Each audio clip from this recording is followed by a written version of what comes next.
오늘부터 국회의원 선거 후보자 등록이 시작됐습니다. 지역구 후보 경선 중에서 가장 치열했던 곳 미래통합당의 인천 연수을입니다. 후보가 며칠 사이에 계속 뒤바뀌었습니다. 그 당사자인 민현주 전 의원이 지금 나와 계십니다. 어서 오십시오. 안녕하세요. 뭐라고 소개를 해야 될지 모르겠습니다. 아무튼 제가 최종 탈락되신 거는 뭐 이제는 결정이 된 거죠. 네, 어젯밤 12시 가까이 됐을 때 탈락했죠. 과정을 일단 한번 짚어주시고 얘기를 나눴으면 합니다. 그러니까 연수울 공천이 좀 일찍 된 거는 아니고요. 제가 이제 처음으로 단수 공천을 받았죠. 그 당시에 공관위에서 이제 막말 정치를 개혁하겠다. 그다음에 개혁의 문제, 그다음에 통합, 미래를 향한 공천을 하겠다라는 이제 기본 공천 방향을 정했고요. 그 가운데서 이제 제가 연수울에 단수 공천을 받았었습니다. 단수 공천. 네, 그랬다가 이제 얼마 지나 한 2주 정도 지났죠. 그리고 나서는 갑자기 제가 갑자기 연수울이 경선 지역으로 바뀌었어요. 사실은 최고위에서 제의를 통해서 공관위에서 그 제의를 수용한 건데요. 이런 경우가 굉장히 드물고요. 공관위의 결정을 최고위가 제의를 통해서 번복하는 경우에 후보자의 문제가 없는데도 불구하고 그 다음에 또 한 번 이제 바뀐 것이 경선을 치렀죠. 그리고 나서 이제 경선 결과 이후에 그 후보자가 상대 후보가 선거 관련법이죠. 선거법 관련해서 지역 선관위에서 위법 사실을 갖다 공표받았습니다. 그러니까 뭔가를 자기를 홍보했는데 그게 내용과 사실과 달라서 인천시 선관위가 지역에서 굉장히 중요한 지역 주민들의 핵심 공약 사항인데요. 수건 사업이죠. 그 부분에 대해서 네 가지 이제 정책을 홍보를 했는데 그 중에 세 가지 법안이죠. 통과되지 않고 발의만 된 법안을 마치 다 통과가 됐다라는 것을 이제 홍보를 해서 허위 사실 유포로 지역 선관위에서 이제 허위 사실이다라는 공포를 받았습니다. 그래서 공관위에서 이 관련된 문제를 짚고 후보 결격 사유다라고 해서 다시 공천을 번복해서 저를 다시 추천을 했죠. 추천을 받으셨군요. 기존에 있던 후보는 자격 박탈, 그다음에 새로운 후보를 추천한다라고 했는데요. 마지막 어제 밤에 심야에 열린 이제 최고위에서 이것을 다시 공관위에 안을 기각을 했습니다. 그래서 최종적으로 저는 연수울에 공천이 되지 않은 거죠. 어젯밤 늦게까지 한 2시간 동안 경론이 있었다고 얘기는 뭐 전에 자정 들었습니다만. 가까이까지 있었습니다. 네. 그러면 첫 번째 뒤집힌 것부터 단수 후보로 추천이 되셨다는 얘기는 상대 후보가 컷오프 탈락이라는 거 아닙니까? 결격 사유가 있어서. 근데 그걸 뒤집은 거는 결국은 황교안 대표가 자기 사람을 아무래도 위에서 그렇게 뒤집어 버렸다 이렇게 봐야 되나요? 저는 뭐 황교안 대표나 다른 최고위원들과 직접적인 소통을 한 적은 없습니다. 다만 제가 이제 건너 듣거나요. 공관위 내부에서 진행된 논의들을 들을 수밖에 없었는데 간접적으로 들을 수밖에 없었는데요. 그 당시에 왜 단수 후보로 추천됐다가 2주 만에 다시 최고위에서 제의를 거쳐서 특별한 이유 없이 그냥 현역 의원에게 한번 기회를 줘라. 단지 이유 하나만으로 공관위에 제의가 됐고 공관위가 그걸 받아들였느냐 그 과정을 보면 황교안 대표가 지금 현재 그 연수울의 현역 의원에게 기회를 줘라. 그리고 꼭 부탁한다라는 이야기를 했다고 김용호 전 공관위원장에게요. 그 얘기를 전해들었습니다. 그래서 김용호 전 위원장 같은 경우에는 당대표의 부탁이기 때문에 거절하기가 매우 어려웠다. 그리고 매우 간곡했다. 이제 그 얘기를 간접적으로 제가 전해드렸습니다. 그렇지 않고서는 사실은 단수 후보로 추천이 됐다가 느닷없이 결격 사유가 있기 때문에 컷오프가 된 후보를 갑자기 다시 경선에 올린다는 거는 상식적으로 있을 수 없는 일이죠. 그래서 이제 민경욱 미래통합당 지금으로서는 의원입니다만 이제 기사 회생을 했습니다. 그때 발언이 있는데 잠깐 한번 듣고 다시 얘기를 나누죠. 쉽게 올 수 있으리라고 생각한 길이었는데 멀게 돌아왔습니다. 컷오프 당했다는 소식을 듣고 2주 동안은 저를 돌아볼 수 있는 그런 기회였습니다. 저를 경선에서 이기도록 밀어주신 것은 앞으로 지역과 국가를 위해서 할 일이 많다는 말씀을 해주신 것으로 제가 알겠습니다. 저렇게 해서 단수 후보 추천해서 갑자기 경선으로 바뀌었고 경선에서 지신 거는 인정을 하시는 거죠? 결과적으로는 제가 패배했습니다. 그렇고.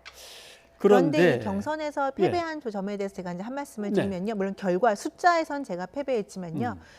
결격 사유가 있기 때문에 현역 의원들은 보통 컷오프를 하고 개혁 공천을 합니다. 예. 왜냐하면 결격 사유가 있지만 현역 의원과 다른 원 외 인사들을 경선을 붙일 경우에는 아무래도 현역 의원은 최소 4년 동안 지역에서 활동을 했기 때문에요. 직간접적인 인맥 네트워크라는 것이 형성될 수밖에 없습니다. 네. 그리고 국민 경선이라고 하지만 사실은 전화를 받는 분이 모든 국민들이 다 대기하고 있다 받는 건 아니거든요. 예. 생업에 종사하시고 또 그 번호가 올 때만 받는 거니까 직접 가서 총선처럼 투표하는 것과는 다른 다르니까. 프로세스입니다.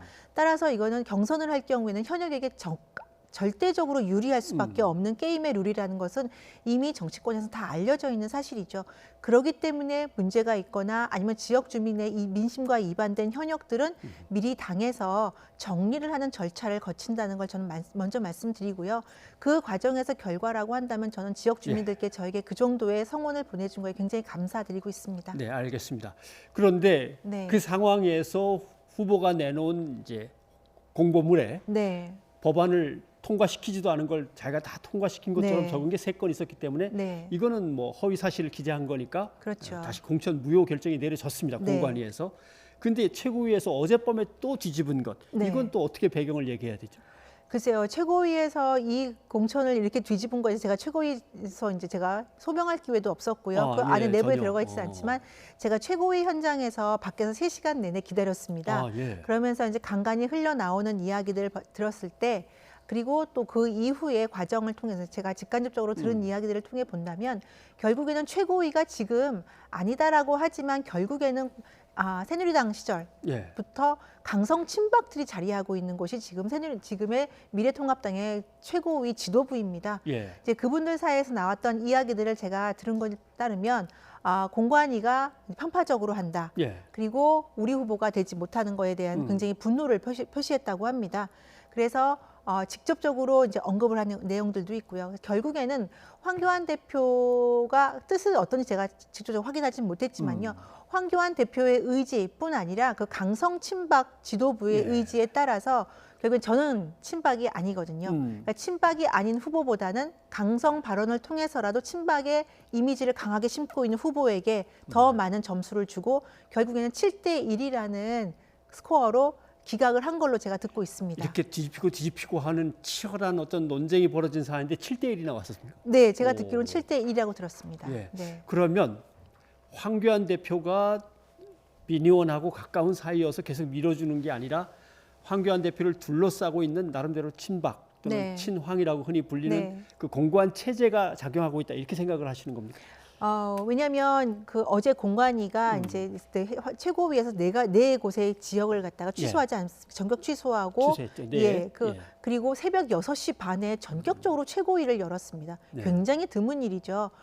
최고위원들이 모이기도 힘든 시간이고 다 각자 선거운동을 하기 때문에 6시 반에 이제 최고위를 열어서 그걸 전격적으로 통과를 시켰는데요. 그 이후에 이석연 공관위원장께서 굉장히 화가 났었어요. 공관위의 이제 권한을 넘어서는 것이다라고 했었고요. 하지만 총선을 앞두고 정면 충돌은 피하자라는 차원에서 최고위에 계시는 황교안 대표와 사무총장과 조율을 한 걸로 제가 알고 있습니다. 그래서 올린 최종안이 8시 반 최고위에 회부가 됐고요. 그런데도 불구하고 황교안 대표가 이 안을 통과를 못 시켰다고 한다면 두 가지 이유겠죠. 첫 번째는 황교안 대표가 공관위원과 조율하는 과정에서 거짓말을 했던지요. 아니면 두 번째는 황교안 대표는 공관위와 조율을 통해서 통과시키고 싶었지만 결국에는 강성 친박 지도부에게 밀렸다는 거. 그 두 가지로밖에 해석할 수 없지 않을까 싶습니다. 결국 강성 친박 지도부라고 하는 것은 선거 끝난 다음에 자기들의 또 다른 어떤 집권의 유지와도 관련이 있다고 아무래도 보시는 거군요. 그렇겠죠. 왜냐하면 황교안 대표가 지금 방금 나왔지만 종로에서 굉장히 고전을 하고 있고요. 대선 후보 지지율에서도 사실은 최근에 한 자릿수까지 떨어지는 급락하는 걸 경험하지 않았습니까? 그런 것들을 바탕으로 했을 때 총선 후에 황교안 대표나 친박들의 그 거취 관련해서 위기감을 느꼈을 수 있고 총선 이후에도 이 지도부 체제를 지키기 위해서는 내 사람을 심어야 되는 것이 아닌가라는 저의 판단입니다. 저의 생각입니다. 평소에 정병국 의원이 상당히 젠틀한 양반인데 어제 보니까 이건 사기당한 심정이다. 이렇게 사심과 야욕이 들끓냐 이렇게 강한 어조로 비판을 했더라고요. 참 내부에서 벌어진 일들 지금 선거를 앞두고 뭐라고 참 코멘트하기가 그렇습니다만 근데 이제 그러면 출마를 무소속으로도 할 수 없으신 거 아닙니까? 무소속으로는 할 수가 없죠. 경선에 참여했기 때문에 예. 경선 참여에서는 무소속에 대해서는 하지 않겠다고 서약을 하기 예. 때문에 할 수는 그럼 없습니다. 앞으로 계획은 어떤 겁니까? 앞으로는 제가 지금 연수울 지역구를 기반으로 해서 지역 주민들과 지속적으로 소통하면서 제가 앞으로 어떤 정치를 할 것인지 연수 발전을 위해서 어떤 역할을 예. 할 것인지에 대해서 지속적으로 주민들과 소통하면서 지역을 다질 생각입니다. 네. 사실 이번 이제 공천 논란이니까 그래도 네. 뒤집히는 논란이어서 민경욱 의원 쪽에도 의사가 있으면 좀 연결을 네. 하든지 아니면 나오셔도 좋다라고 저희가 의사를 타진했는데 네. 이미 당에서 최종 결정을 내렸는데 내가 뭐 거기에 따를 뿐이다. 이와 관련해서 인터뷰는 사양하겠다라고 해서 저희가 따로 뭐 입장을 네. 전해드리지나 그러지는 못하겠습니다. 오늘 이렇게 어려운 시간 내주셔서 고맙습니다. 예, 감사합니다.